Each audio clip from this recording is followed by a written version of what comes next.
Of foolish consistency is the hobgoblin of little minds, adored by little statesmen and philosophers and divines.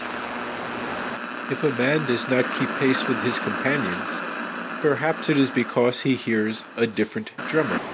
A different drummer. And now, coming to you from dead center on your dial, welcome to Risk Parity Radio, where we explore alternatives in asset allocations for the do-it-yourself investor. Broadcasting to you now from the comfort of his easy chair, here is your host, Frank Vasquez. Thank you, Mary, and welcome to Risk Parity Radio. If you are new here and wonder what we are talking about, you may wish to go back and listen to some of the foundational episodes for this program. And those are episodes 1, 3, 5, 7, and 9. One of our listeners, Karen, has also reviewed the entire catalog and has additional recommendations as foundational episodes. Ain't nothing wrong with that. And Karen's recommendations are episodes 12, 14, 16, 19, 21, 56, and 82, in addition to the first 5 that I mentioned. Now, I realize women named Karen get a bad rap these days, but I assure you that all of our listeners are intelligent, thoughtful, and savvy. Yes! And don't forget that the host of this program is named after a hot dog. That's not an improvement. Lighten up, Francis. But now onward to episode 196. Today on Risk Parity Radio, it's time for our weekly portfolio reviews of the 7 sample portfolios you can find at www.riskparityradio.com on the portfolios page. I'm putting you to sleep. But before I put you to sleep with that, I'm intrigued by these, how you say, emails. and First off, we have an email from Davis, and Davis writes, Hi, Uncle Frank. I've been looking into implementing your golden ratio portfolio using GOVZ, an extended duration strips bond ETF with 25 plus year treasuries. It has more volatility than TLT, but maintains TLT's negative correlation to stocks, so I figured GOVZ would be an even better diversifier than TLT.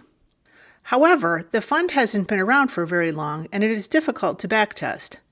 As a workaround, I backtested the golden ratio portfolio back to the 1980s and added 1.5 times leverage to just the long-term bonds portion. It performs better that way, but that could just be because my method of amping it up with a small amount of leverage is imperfect. Would you also consider using GOVZ or one of its equivalents like EDV or ZROZ as a substitute for TLT in the golden ratio portfolio? If so, would you keep the 26% allocation to long-term treasuries or decrease the allocation due to its increased volatility? Since the fund has 1.5 times the volatility, would it make more sense to use only 18 to 20% GOVZ and use the extra space for more stocks, gold, and or short-term bonds? I also wanted to share that I am leaning away from using USMV in my version of the golden ratio. It was difficult for me to backtest more than 10 years with it, and it seems to maintain a high correlation to stocks. Is there something I am missing about USMV? As always, I love the show. Thank you much, Davis. well, let's talk about these extended duration bond funds, which are essentially zero coupon bond funds investing in long-term treasuries. And the 3 of them that are the most popular are EDV, which is from Vanguard, ZROZ, which is a PIMCO fund, and the newest one on the block, GOVZ, which is an iShares fund. Now, the way these tend to perform in practice is as if they were a leveraged version of something like TLT. And so they are about 1.5 times as potent, which means that if you see TLT go up or down by 10%, it is likely that one of these is going to go up or down by about 15%. These can be useful for a couple of reasons. One is for tax loss harvesting, that if you want to sell some TLT or one of its clones like VGLT and have something to substitute for it for 30 days, you could do that with essentially 2/3 as much of one of these things, and it should work out pretty well. And the other is you could actually use these as a primary building block in a portfolio, like you've suggested. Now, a couple things if you're going to do that. The first is that these tend to be much more thinly traded than the TLTs and VGLTs of the world. So make sure if you're buying and selling them, you're using limit orders. And the second issue is sometimes they throw off large distributions at the end of the year just because of the way they're structured. And I'm talking about large capital gains kind of distributions. EDV has the most issues with that in my experience. I don't know why. ZROZ seems to have fewer and lesser of those kinds of large distributions at the end of the year. I am not sure about GOVZ. That's pretty new on the block. It has not been around that long, but I think it's more structured like ZROZ. If you do look at charts of these things, you'll see that they tend to perform very similar over long periods of time for the most part. And as to your specific question about using this in a golden ratio portfolio, yes, if you were going to do that, you would want to adjust the amount that you're using in that kind of portfolio, because if you don't adjust the amount, you're going to get just different performance characteristics that are more tilted towards good performance in recessionary environments, essentially. Because in practice, this works like adding a bit of leverage to one part of your portfolio, in this case, the long-term bond portion of it. But they certainly are viable building blocks with the caveats that I mentioned. But now let's move on to USMV, which we have in the sample version of the golden ratio portfolio. But that is more of a sample version for you to contemplate than some kind of overall recommendation. Now, what is USMV? It is a low volatility fund that, in terms of its basic characteristics, is a large cap blend fund.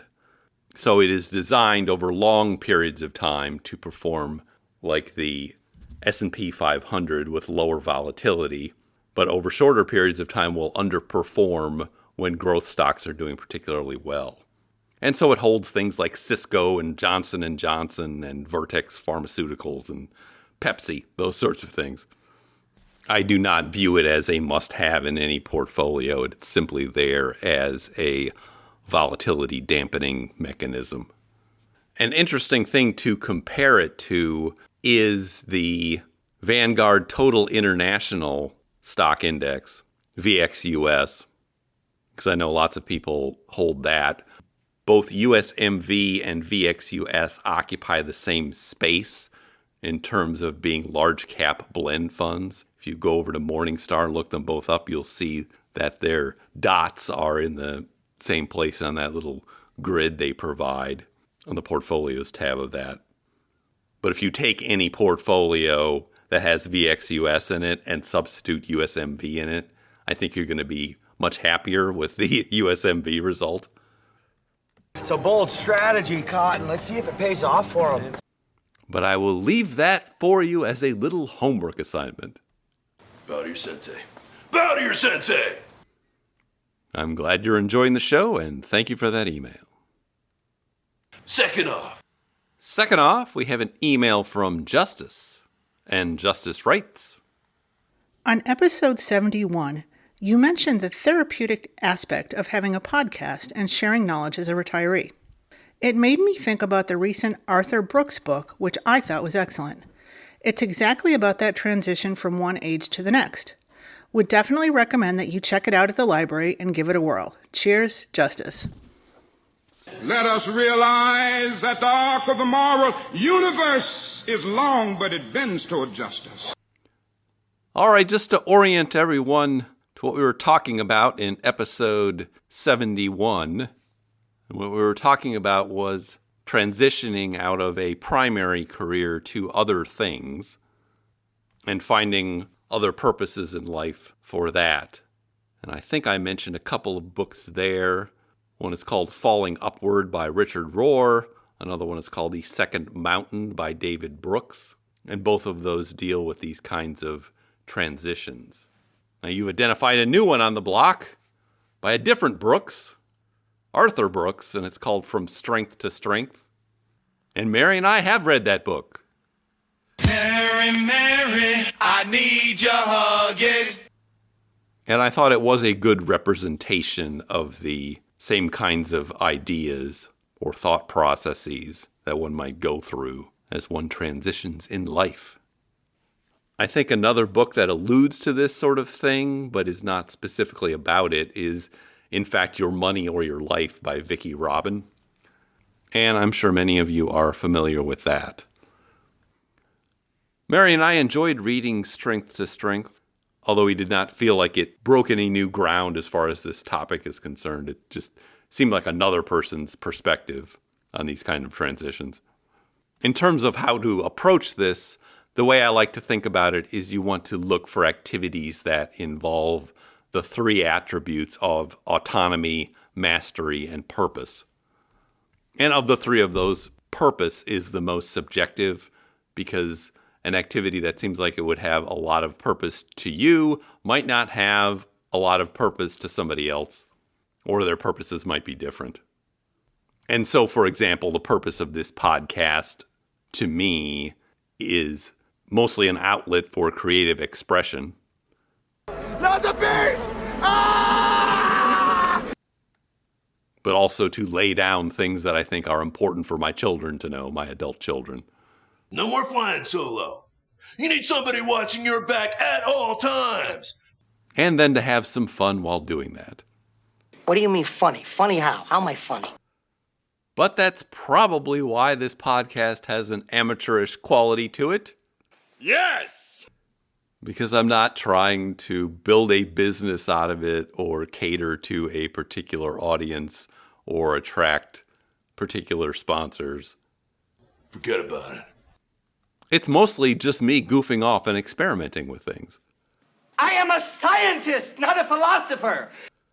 But I am very grateful for all of you listeners, and particularly the ones that have written in with interesting topics and questions. The best, Jerry. The best. Because it makes it even more interesting for me, and I learn more that way. You're not going to amount to jack squat! So thank you for listening in, and thank you for that email. Last off, we have an email from Value Stock Geek. Cool. And Value Stock Geek writes, Frank, on a recent podcast, I heard you talking about Ray Dalio's thesis about China replacing the United States as the world's leading superpower. China. A great rebuttal to Dalio's thesis is the work of Peter Zeihan. Recently, Peter was on Meb Faber's podcast. His basic thesis is that China's demographics are imploding, and they won't have enough working-age adults to support their economy. Zeihan's book is also interesting, Disunited Nations. There is a great chapter in there about China and the challenges it faces. China! I like China. In addition to poor demographics, they also have challenges with food and energy production. I think you would enjoy both the podcast and his book. Thank you for the great work with the podcast. I listen to every episode and enjoy it thoroughly. Well, yes, it seems that Peter Zeihan has been all over the podcast world recently, and he's got a YouTube channel. I do subscribe to that. And he has some very interesting perspectives, and has clearly put a lot of time into researching geopolitics. You always have to be careful with somebody like that because they have this kind of lilting voice and manner of speaking that goes down easy and makes you feel like, oh, this is all great. But for the record, I think both Dalio and Zeihan are probably wrong. wrong! With their predictions about China, that China is neither going to take over the world nor going to collapse into some kind of oblivion. Because while those narratives are interesting and dramatic, things don't usually work out that way. Forget about it!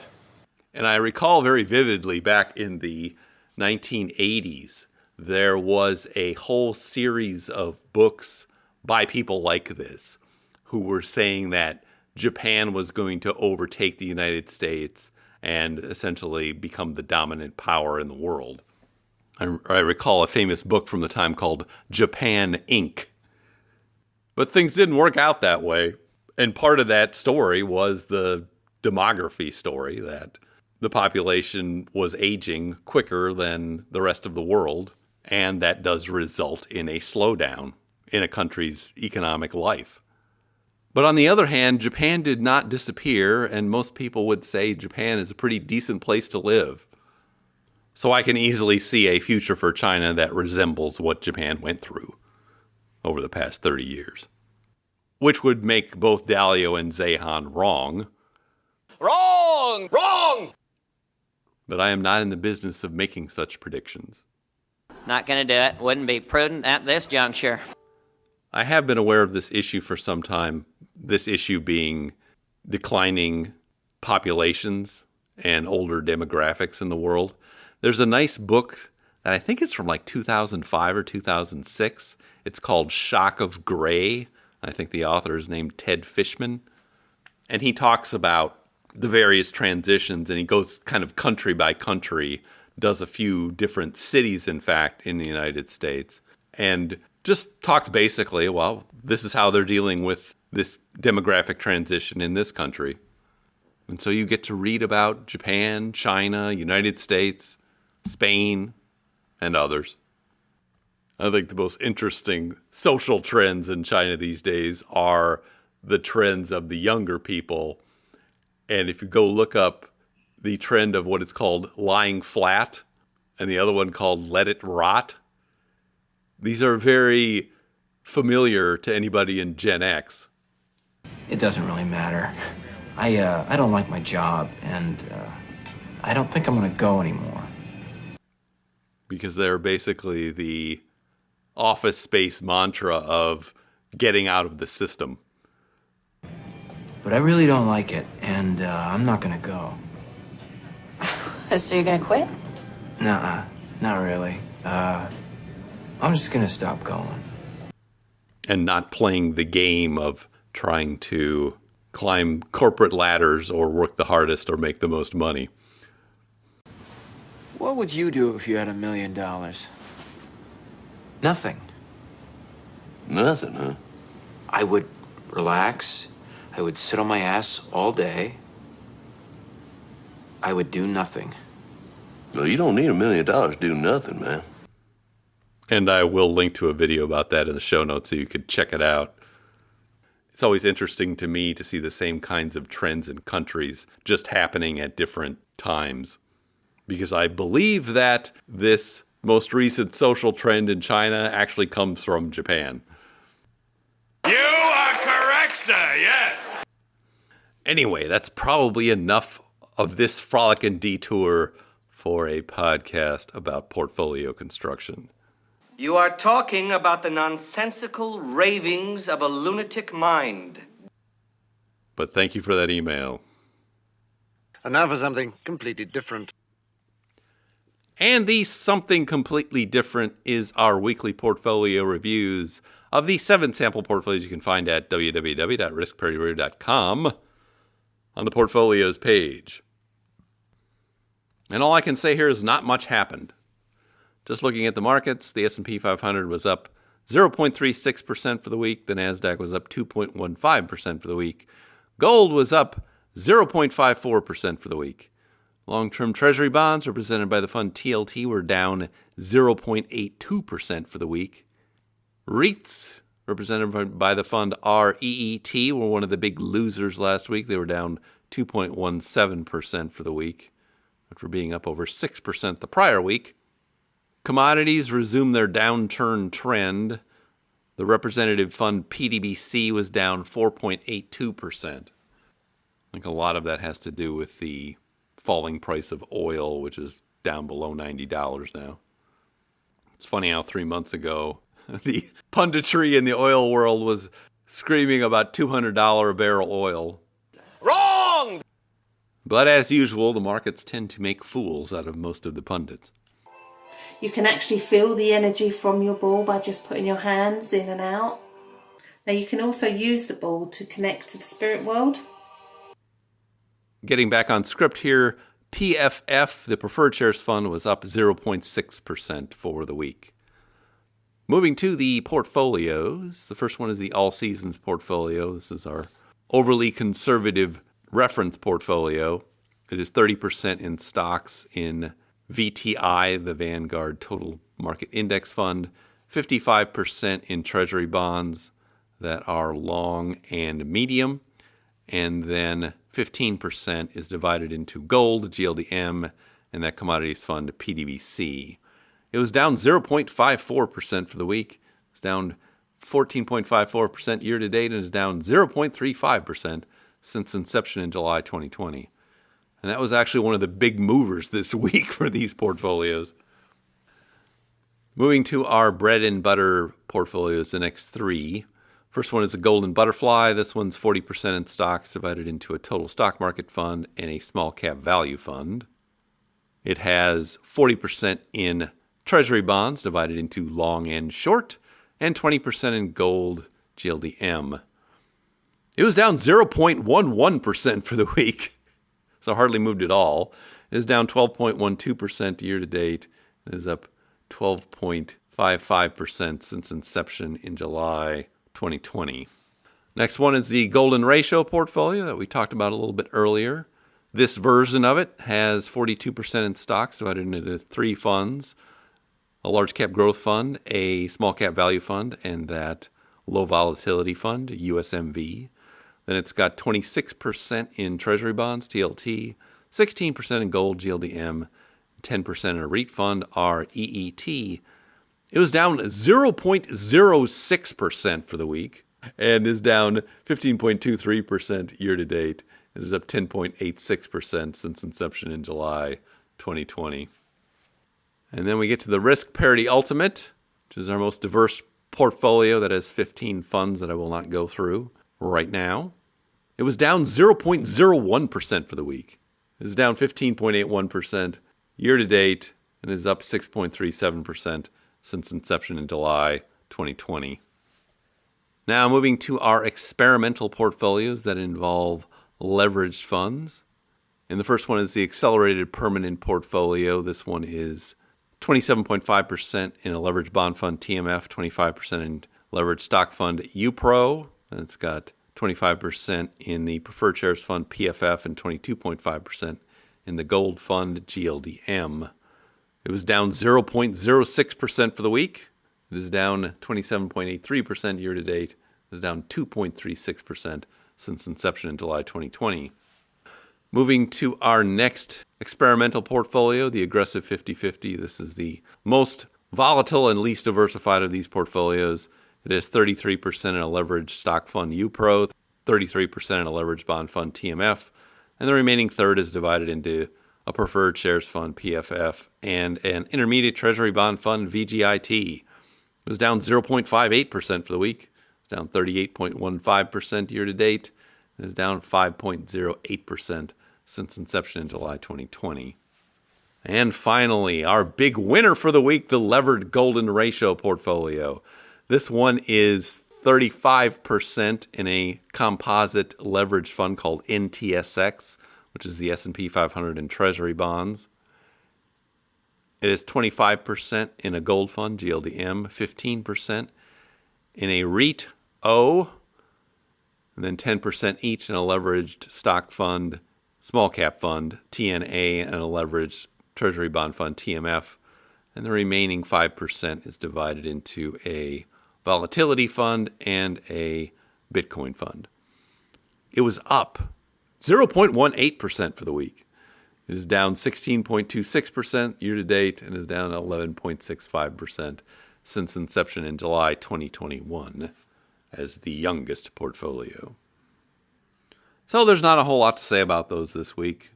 It looked like they were going to be up for most of the week, and then on Friday things went down and they kind of went back to flat. That's not an improvement. Trogdor strikes again! But now I see our signal is beginning to fade. If you have comments or questions for me, please send them to frank@riskparityradio.com. That email is frank@riskparityradio.com, or you can go to the website, www.riskparityradio.com, and put your question into the contact form there, and I'll get it that way. If you haven't had a chance to do it, please go to your favorite podcast provider and subscribe, give me some stars, a review. That would be great. Okay? Thank you once again for tuning in. This is Frank Vasquez with Risk Parity Radio, signing off. Do you ever watch Kung Fu? I love Kung Fu. Channel 39. Totally. You should come over and watch Kung Fu tonight. Okay. Great. Okay. The Risk Parity Radio Show is hosted by Frank Vasquez. The content provided is for entertainment and informational purposes only and does not constitute financial, investment, tax, or legal advice. Please consult with your own advisors before taking any actions based on any information you have heard here, making sure to take into account your own personal circumstances.